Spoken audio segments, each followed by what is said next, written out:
Assalamualaikum warahmatullahi wabarakatuh. Nama saya Rahmadifa Pradesti dari kelas 12 MIA 1. Di sini saya akan membahas materi sejarah yaitu Permesta. Sebelumnya kita sudah mempelajari tentang konflik dan pergolakan yang berkaitan dengan ideologi.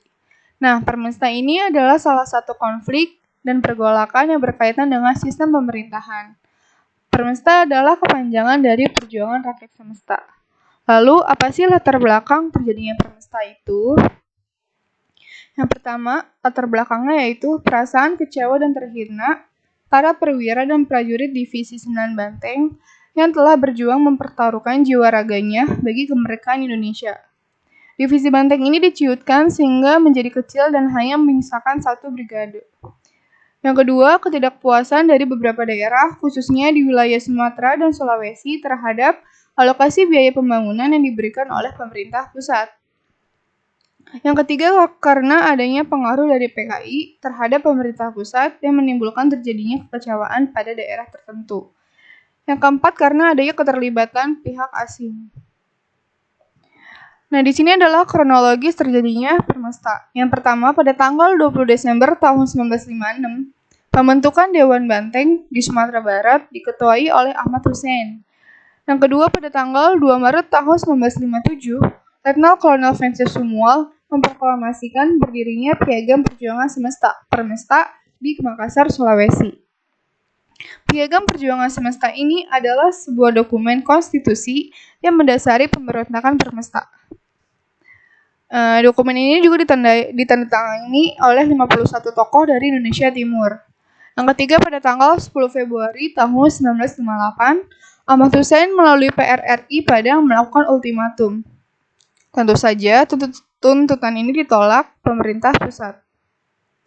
Puncaknya pada tanggal 15 Februari tahun 1958, Ahmad Hussein memproklamirkan dibentuknya PRRI. PRRI ini menyusun kabinetnya sendiri. Yang terakhir, pada tanggal 17 Februari tahun 1958, Sulawesi Utara dan Sulawesi Tengah Permesta menyatakan mendukung PRRI. Ini adalah tokoh-tokohnya. Yang pertama ada Ahmad Hussein dan Syarifuddin Prawira Negara. Di sini juga ada tokoh-tokoh Permesta. Yang pertama ada Letkol Vensius Sumual, Kapten Wim Najuan, Mayor Edgi Gagola, Mayor Dov Rinturambi, Kolonel JJ Somba, Kolonel Alexander Evert Kawilarang.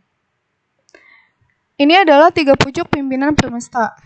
Yang pertama ada Alexander Evert Kawilarang, yang kedua ada Jacob Frederick Warrow, yang ketiga ada Herman Nicholas Vensius Sumual. Nah, Alek Kawilarang ini adalah Majen Revolusioner Panglima Besar Permesta. Yang kedua, Jacob Frederick Warrow ini adalah Kolonel Kepala Pemerintah Sipil Permesta. Yang ketiga, Vensius Sumual adalah pucuk pimpinan Gerakan Permesta.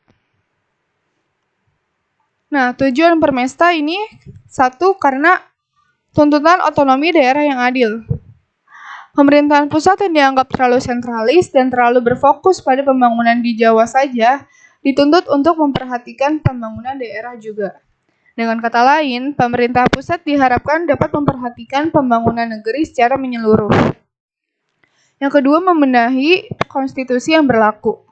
Pemerintah yang dianggap terlalu sentralis dianggap telah melanggar undang-undang dan juga konstitusi yang berlaku, termasuk juga terhadap Undang-Undang 1945. Yang ketiga, menghargai pejuang kemerdekaan Indonesia. Hal ini dikarenakan pembentukan PRRI sendiri juga disebabkan karena adanya pengerucutan divisi Banteng yang tadi sudah dijelaskan. Nah, ini adalah penumpasan Permesta. Upaya pemerintah menuntaskan Permesta yang pertama dengan cara memecat anggota tentara yang terlibat. KSAD sebagai penguasa perang pusat telah memecat Kolonel Somba dan Mayor Rinturambi meskipun area batalion yang awalnya berada di bawah KDM-SUT telah diserahkan kepada Komando Antar Daerah Indonesia Timur. Yang kedua dengan cara melancarkan operasi militer gabungan. Yang pertama ada Operasi Sabta Marga 1 yang dipimpin oleh Letnan Kolonel Sumarsono di Sulawesi Utara bagian tengah. Ini di sekitar bulan Maret tahun 1958. Yang kedua ada Operasi Sabta Marga 2 yang terpusat di Sulawesi Utara bagian selatan dengan Letnan Kolonel Agus Prasmono sebagai pemimpinnya. Yang ketiga, ada Operasi Sabta Marga 3, dilakukan di Kepulauan sebelah utara Manado di bawah pimpinan Letnan Kolonel Magenda. Yang keempat, ada Operasi Sabta Marga 4, yang melancarkan aksinya di daerah Sulawesi Utara dengan pimpinan yang dipimpin oleh Letnan Kolonel Rukmito Hendra Diningrat. Yang kelima, ada Operasi Mena 1, dan yang keenam ada Operasi Mena 2. Yang ketiga, upayanya dengan cara melakukan perundingan. Perundingan ini menghasilkan sebuah kesepakatan, yakni Permesta akan turut membantu TNI dalam menghadapi komunis di Pulau Jawa. Yang ketiga, melancarkan aksi pengeboman. Pemerintah yang semakin lama semakin menjauhkan Permesta yang semakin lama semakin menjauhkan unsur-unsur negara kesatuan Republik Indonesia telah mendorong pemerintah untuk mendesak Kabinet Juanda Nasution untuk melakukan pemberontakan. Setelah melakukan berbagai pertimbangan, akhirnya pemerintah menindak dengan tegas dengan cara Angkatan Udara Republik Indonesia melancarkan aksi pengeboman pada instansi-instansi penting di Kota Padang, Bukit Tinggi, dan Manado. Yang terakhir, dengan cara memberi amnesti dan abolisi. Pada tahun 1961, pemerintah akhirnya mengeluarkan keputusan presiden yang isinya memberikan amnesti dan abolisi bagi pihak-pihak yang terlibat dalam Permesta.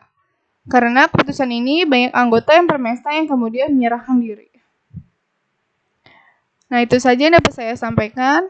Mohon maaf apabila ada salah kata. Wassalamualaikum warahmatullahi wabarakatuh.